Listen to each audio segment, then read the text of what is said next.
Welcome to another episode of Love Living Local 315. We are your hosts, Scott and Kelly Greats, and today we're joined by Daniel Clark, U.S. Marine Corps veteran, former Utica firefighter and paramedic, and founder of Adirondack Spirit Leadership Forge, helping first responders and veterans heal, lead, and rediscover purpose. Welcome to the show, Dan. Thank you for having me. Absolutely. So your life's all about service. Yes, sir. All right. So from the Marines, and thank you for your service there to our country, to the fire department, talk a little bit about your journey and why service has been so important to you. Yeah. Well, it started out with my parents.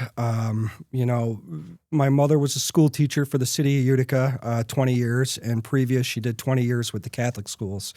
40 years teaching kids. She's seen some stuff. Yeah. You don't do it for the money. You do it for for sure.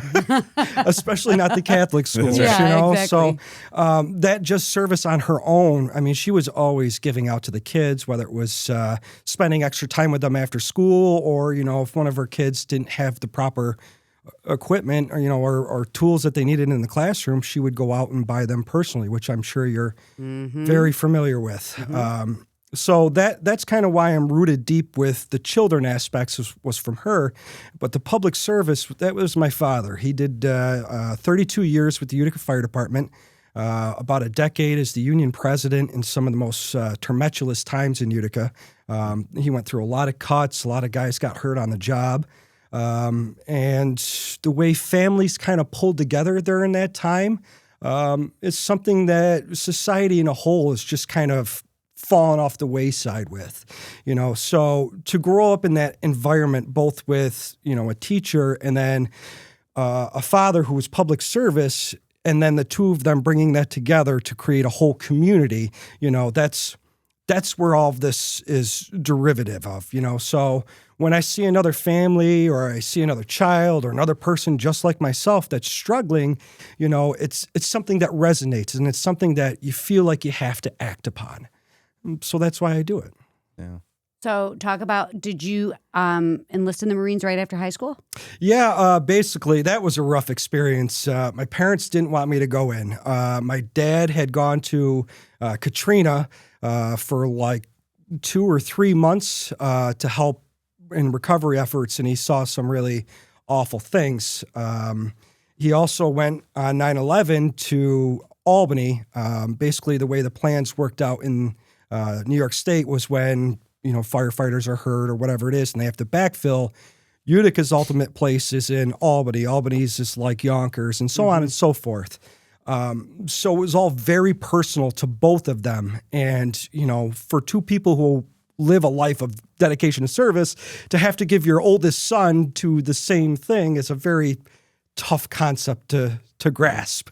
Sure. So after a little bit of, teenage butting heads, I ended up pulling the trigger anyways.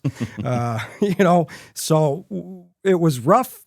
They weren't exactly happy with the decision, but boy, were they proud. And then that kind of turned into, a development of bonding and a whole new relationship because, they now have to grasp with this difficult truth that I'm going to be going to war and, I joined the Marines and all the things they were trying to prevent, doing what they did is now coming to truth. Mm-hmm. There's two sides to the service conversation. There's a side that we like to talk about, which is good on you and go country and go team and how awesome Dan is. And then there's the side that you're left with, right? Yeah. And so many that do the work that you do, which is trauma. Sure. And, situations of burnout and, I'm not going to I'll let you talk about it, and you've been open about it, obviously. So, talk about that side. Yeah, absolutely. The lonely side that not everyone. Yeah. And I'll just start with the Marine Corps first. I just lost a good buddy a couple weeks ago, Dave Truglia. I went to Iraq with Dave, one of the most brilliant minds I've ever met. He's the kind of guy that spoke like 6 languages, and he picked up Arabic in 3 months just to speak it and be knowledgeable. Well, that kind of brilliance and dedication, it could be very lonely if nobody understands you, especially if you have no purpose after having such a profound purpose, right? And that is like one of the biggest struggles across the line, whether it's in the military service or frontline service, whether you're a police officer, firefighter, doctor, nurse, whatever it is, to go through these unique experiences that are extremely profound and real because it's life. We're talking about real life and death. And then to come back home and live in a society where it's very detached from those emotions, or they're numb to it because it's, glorified on TV, So to talk, to explain to somebody who hasn't been there or felt it can be very difficult and very lonely. And if that goes unchecked and you don't find your purpose, you don't find your people, you start projecting things. Not necessarily because you're a bad person or that you think that you're traumatized, but because it naturally is going on, your body's just going to go there. And you can't prevent it unless you proactively go and do something about it, which is, talking about it, find like-minded individuals, grounding techniques, getting out in nature. These are things that 100 years ago weren't such a big deal because society was outdoors. Everything we did involved being outside in nature, getting, fresh air and the energies from the world that are all very real, but stuck in a box 24/7 and not going back to those things will cause you to add another little, piece of liquid into a cup that's full. Yeah. And just the community, like when you think about it, you are with men and women, living so closely to one another with the same purpose and the same end goal. Yep. And then you come back and you're just like, okay, what do I do now? And it's got to be extremely lonely, like you said. And so let's talk about, was there a specific moment when you said, I need to do something? Yes. And that had come only after months of my wife telling me that she was seeing these signs and symptoms, right? So especially somebody that was a Marine, right? There's no way that I could fail at being a firefighter. Weakness or for sure. No, especially not a paramedic, right? I'm fixing holes. I'm not putting them in, it's just, it's a whole different mindset. So to the morality things that you think one would struggle with, or at least I thought I wouldn't have to struggle with, were very real and there, and I wasn't addressing them. So when I was snapping at the kids, one of the things I tell a lot is, how many times do we go into the bathroom and your kids leave the clothes there for the umpteenth thousandth Does that ever not happen? Right, exactly. People tell me I'm going to miss that someday when they're gone, but yeah. I'm pretty sure I go to my father's house and I take a shower there just to leave clothes for purpose now, But yeah, I mean, you tell your kid 1,000 times, hey, honey, go put that in the hamper. Like, let's clean up a little bit. But now you have nowhere to put it. There is no patience. There is no calmness. And the first thing you're doing is reacting like you're in a war zone or in a fire or whatever it is. And it's, go clear. I mean, what are you doing? I can't believe you would do this. And, it's just not appropriate. It's not appropriate for yourself. And it's most not appropriate for them. So the way I look at it is trying to treat your own inner child first.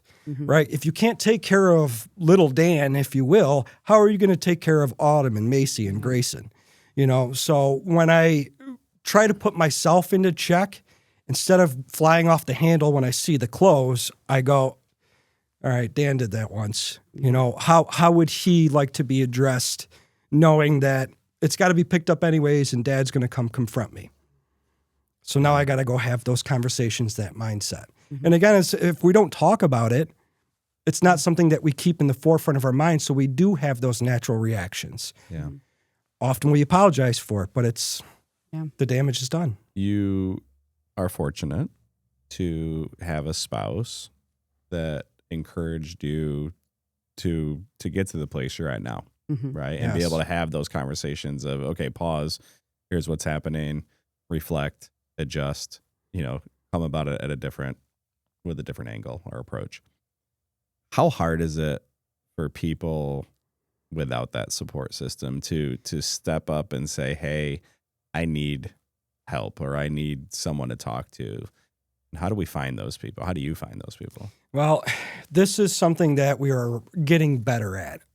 When I first went out of work in 22 to 23, there wasn't an abundance of resources. It wasn't talked about in a public setting very often. It was all very buried. So when you are alone in that aspect and you don't have a spouse like mine, it's, is this real? Am I really suffering? What are these things that people are telling me? And instead of getting the help, because there's the stigmas, the bravados out there, and, a lot of people are afraid of repercussions. In the VA specifically, in the military minds, because we already have this stigma around us that there's these mental health issues, we're afraid to go get help because now you'll have this record.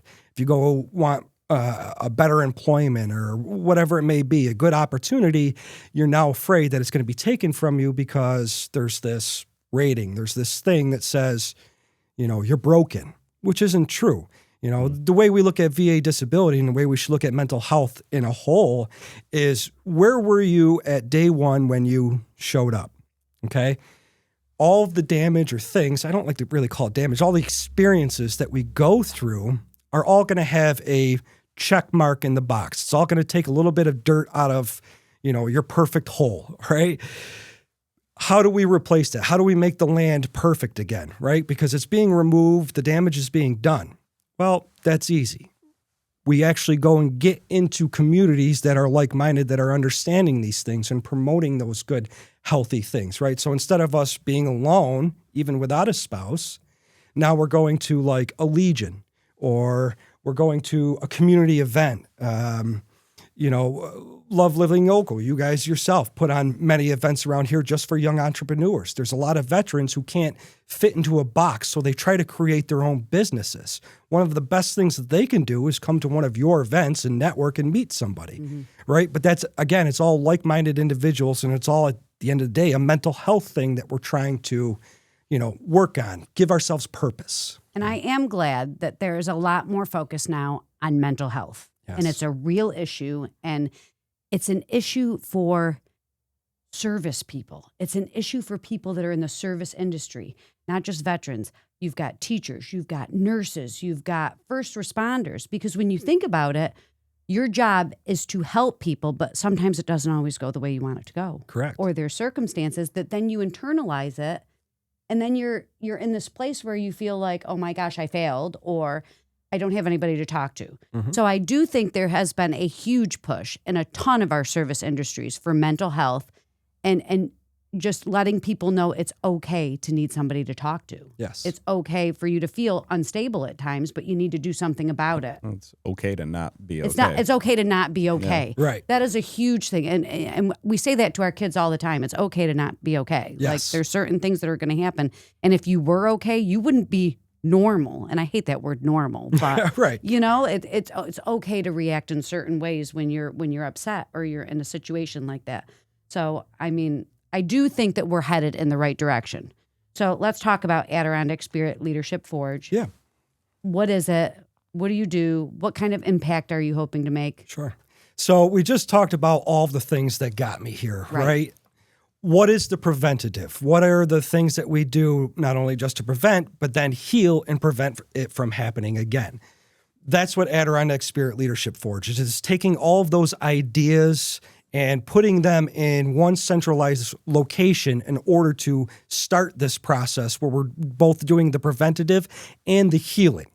So what's that look like? That looks like me going out to police departments, fire departments, doctors' offices, schools, things like that, and having the conversation about mental health to address the fact that it's a very real thing that we are all affected by, regardless if you want to admit it or not. So when things like, Anthony Pacente started this mental health walk thing, right? Perfect example.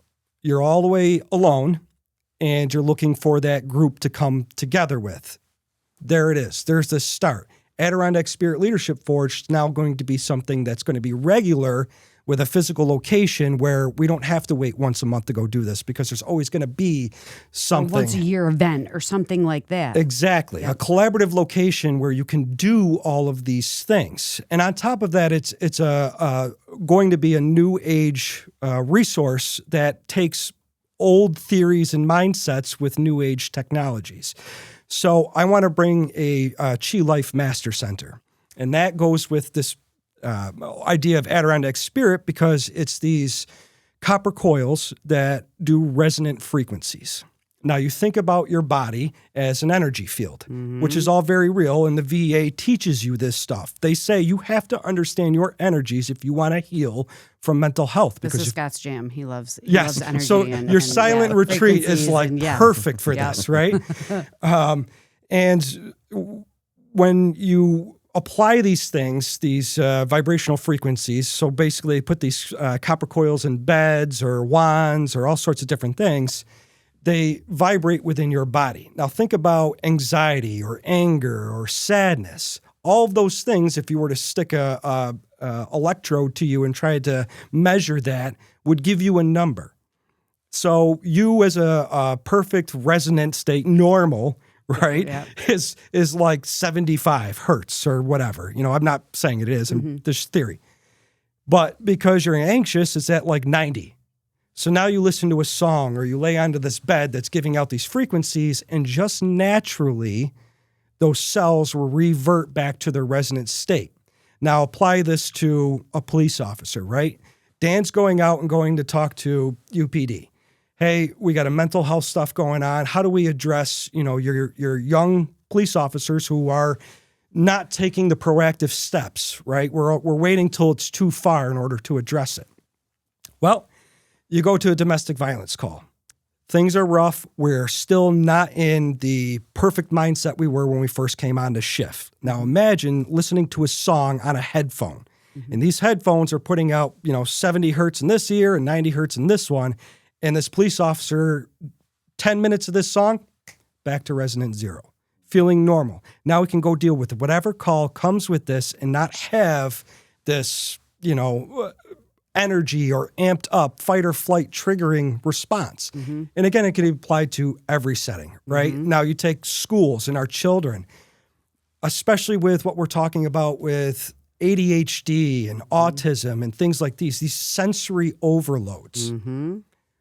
These are devices that take those overload senses and bring them back to normalization. Again, just like the silent retreat, or I met another veteran who's out in Syracuse who owns Stasis Float. Stasis Float is the same thing. It's you go into these rooms where it's all blacked out and you lay on this liquid that keeps you floating. So it feels like you're just floating in space with no sound or anything. That emptiness is a way to reset. Reset, yeah. Right. So Adirondack Spirit, let's go to your business. Let's go to, your police station, your fire department, your whatever it may be. Let's talk about the things that are causing you to feel these things, and then the ways that we can ground or heal or keep ourselves in a good state so that they're not affecting us. Yeah. They're going to happen. Yeah. We just need to address the effect. Let's talk about the healing grounds, right? So you're talking about going to people now. Sir. Do you have a physical location where people go to you? Not yet, but that is in the works. I'm currently looking for partnerships or any like-minded individuals that are interested in promoting this thing. It's not just me. I'm looking to find people who are like me that want to heal our communities, that want to find those things that bring us closer together and keep us in a good state of mind. Just look at politics, right? If you're a Democrat or you're a Republican, it doesn't matter. Everybody's just at each other's throats because of a mindset. Well, we're always separated. We're not going to do these joint things. Let's create a place that has all sorts of different events for everyone so that we can, get people out of their houses, stop, disconnecting from each other because of a failure of communication. If our only communication is through a keyboard, So paint a picture for the audience when you say not yet, but you're looking for like-minded people. what do you see? What's your vision for this specifically? So my vision is to have a physical location on a couple 100 acres of land. How that goes about is a work in progress. Veterans are unique in a perspective that we can access grants and funds and lands that the government controls that they have no purpose for. Mm-hmm. So if we can repurpose some land that is, not being used into a healing outdoor center, that's ultimately the goal. So if there's, a politician that wants to get on board, or if there's a doctor that wants to get on board, or another veteran, firefighter, it doesn't matter. I'm open to everyone because the end goal is not Dan running Adirondack Spirit. It's a community working at Adirondack Spirit to change itself. Right now, this is your passion project. Correct. And you're doing this solely yourself. I am. Okay. I just wanted to understand that. So how can people get a hold of you if they're interested in going through a workshop? Do you Sure. do workshops, right? Yes, that's correct. How long? So that's all dependent. If Okay. it's one of those things that you want me to come and talk about a seminar or whatever it may be, we can do a 1-day, couple-hour function. Or it could be something where I come and visit you once a month and we track how things are going, because it's one thing to go and give these ideas and tell everybody the great way to do it, but then there's another whole aspect of the follow-up, right? We see a lot of these big names talking about mental health, but where's the follow-up, right? So now not only are we talking about this, let's come back in a month and see how the metrics have changed and whatnot. On my website, Adirondack Spirit Leadership Forge, LLC, I have contact information to where you could reach out to me to get me to come to your location, or we can set up something within a leadership group, which is my primary focus, and it's a multi-day excursion, whatever it fits the billet for your unique setting.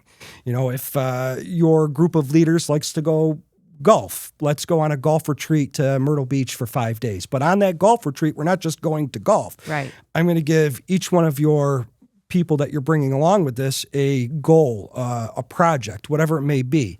And through these bonding experiences, both fun and through this, mental health workshop, you're going to grow closer together. And the point of this is the mental health family aspect is start turning these businesses or, departments, not just as employees showing up to, work, but as families showing up to keep a community going. Or to give them community, like we talked about at the beginning of the podcast. Yes. Like you might have, first responders, nurses, teachers, anybody. And there is, like I said, a huge push for mental awareness, mental health awareness in all of these sectors. So to know that you have other people that are feeling the same way you feel and giving them that opportunity to network and come together, whether it's once a month or once a week, that's awesome. Like Yes. I can definitely see where, and I don't even know if this would be true or not, but even would it be covered under insurance? Because I know a lot of companies have mental health covered under their insurance because they want their employees to be of good. That's correct. Yeah. So one of the first things I did when I got my LLC is I went to SBA and SAM.gov, and I said, look at how can I turn this business into something that replaces what an EAP program is?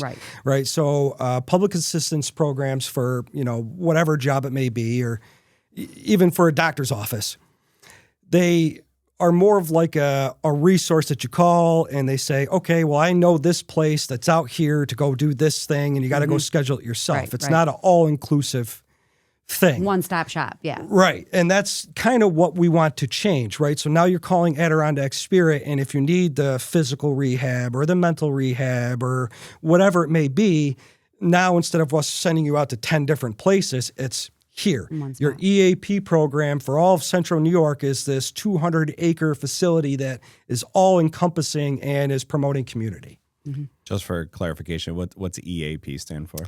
It's an employee assistance program, and it's basically what anybody in the public sector, like a firefighter, police officer, DPW, CSEA, if they have any type of need, whether it's financial, physical, mental, they call these places in order for assistance. Gotcha.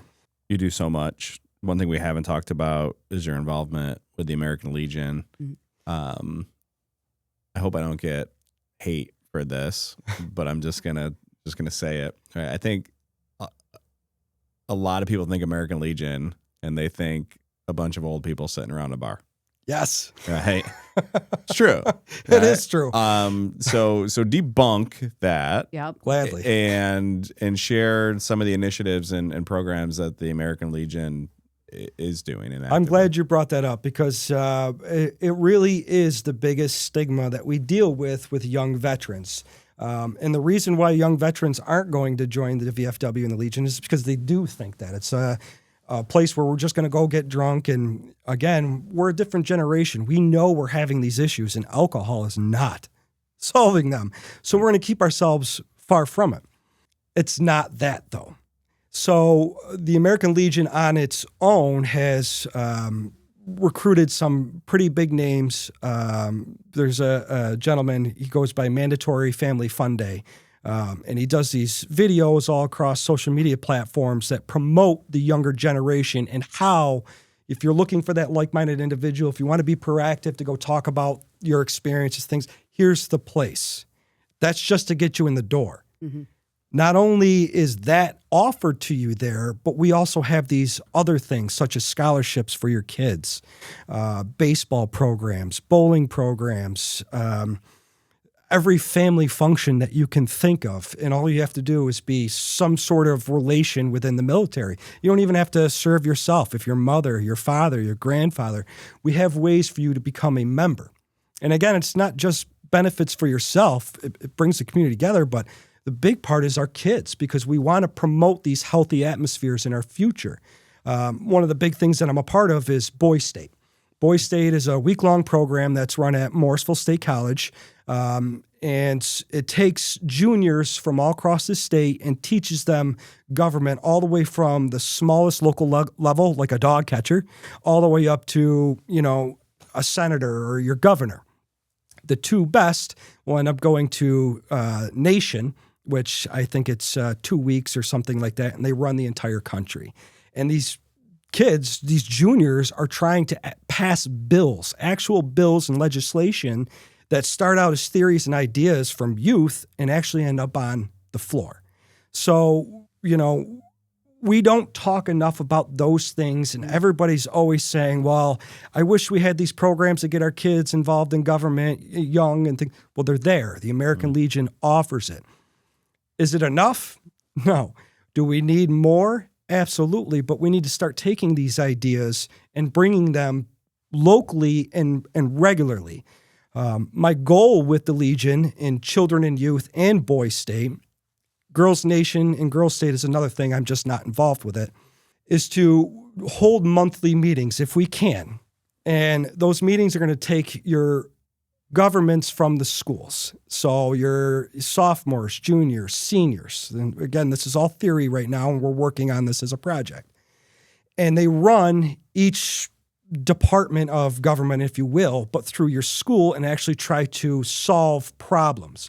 So maybe your juniors are taking care of the financial aspect of the government, and your seniors are at the executive level, legislative, everything that you can think of. Give that to a group within your student government. But you're not just doing it at your school. Now let's meet once a month or once every other month and bring all the schools together in a central location and run it like a governmenting body of, schools acting as counties and, trying to develop these things outside of just a Legion mindset. There are some programs that try to do it, but right now a lot of those are very politically motivated and fueled. So this is our chance as a community to come together and think, hey, how can we do this, take the politics aside of it, and give our kids a voice, a future, in a way like Boy State and Girl State does, to actually get some things solved that the kids are actually suffering from. The adults don't have all the answers. Yeah. Well, or any, sometimes it feels like. But I love your passion for everything you do, but your whole demeanor, your voice, your body language changed when we got to that piece of it. So I can tell you're you're committed to that for sure. Very. A lot of my trauma stems from youth in every aspect. We talked a little bit earlier about COVID. Yeah. And one of the things that I struggled with a lot was just how everybody gave up on our youth. 21, end of 2020, beginning of 21 was a real enlightening period for anybody who was, working in the medical field. You saw a lot of youth coming in with mental health issues, and that didn't go away. It just got buried. Yeah. So. And there's a lot of kids that still struggle from that. Yeah. The social impact that it had we legit on call some them of our COVID development. kids. They're the COVID kids. And it's so apparent that they struggle with communication skills. They struggle with eye contact. They struggle with those anxiety. Foundational skills that make you a human on human levels, that we are going to see the impact of that. We already are. Well, I'm sure, and we have kids that went through it and are 20-year-old, and it was crazy. And so let's get off this subject. Yeah. Okay. I know. Before we say stuff that Jay's going to have to edit anyway. I know. But I think my daughter's appreciating the same. No, and it's not just, it's them as a whole, that, that group, and they're trying to rebuild and learn the things that they missed out on. But let's talk about how people in the Mohawk Valley can support your mission and get involved, and what are some of the things they can do to help support you? Yeah, absolutely. Again, my website is a great location to where you can find a lot of my information. I put up regular blogs, and through those blogs, I show my own struggles that hopefully you can relate to, because they're not all specific to, just the Marine Corps or the fire department. It's a dad and things like that. So again, you could go on the website. All of my information's there. You can get in contact with me. You can schedule me to come to your facility. If you want to go set something out for a community event, I would love to do that. My phone number's there. Can I give that? Yeah. Sure. All right. My phone number is 315-796-4247. And my email is Adirondack Spirit Leadership Forge @gmail.com. Both those ways you can get a hold of me and just start the conversation. Honestly, that's the best part. Awesome. Well, Dan, we end all these with rapid fire questions. I'll let you. You want me to start? Start, yeah. Okay, one word that describes the Adirondacks. Rebirth. Like it. Biggest lesson from the Marines. Humility. What keeps you grounded today? Family. Advice for someone struggling in silence. Talk. Mm-hmm. What healing means to you? Life. It's the first. We've been doing this podcast for over 2 years. That was amazing. That was the most concise rapid fire we've ever had. That is exactly what it's meant to be. That is exactly what it's meant to be. We've had rapid fires go for like 15 minutes. We're like, these are supposed to be quick, just off the cuff. You crushed what it, comes Dan. to your mind. And you did it perfectly. Yeah. Thank you. Listen, when we talk about service first, you embody it, you epitomize it. Service not only to our country, but to our community and to those who need it directly and also indirectly, and now serving our next generation too, in different capacities. So, Daniel Clark, certainly appreciate all you do and who you are, and thanks for your time and insight today. Yeah, thank you. Do you mind if I just mention one more thing? No, go for it. So I'm still healing myself, and part of my healing journey, I'm going to be going to the Pachymama Sanctuary in Maine on April 9th, 10th, and 11th. I will be doing a spiritual ayahuasca ceremony, which is supposed to make me deal with some of the most difficult truths about myself. I was granted this opportunity uniquely through Vines and Valor. You can find them at vinesandvalor.com, and it's in a national group run by a gentleman named Troy. I apologize, I can't say his last name. I don't know how. It starts with a U. So better than butchering it. Yeah. Regardless, Troy is on Capitol Hill right now trying to get these things approved nationally. He's got a grant for 30 of us veterans to go try this experience and hopefully find a new avenue of healing. Not that it's going to work or not, but it's at least giving that experience with a lot of science. So find groups like that. Awesome. And we're rooting for you, man. Hopefully you come back with some great success stories from that trip. Yeah. Thank you both. I greatly appreciate the time. Thank you.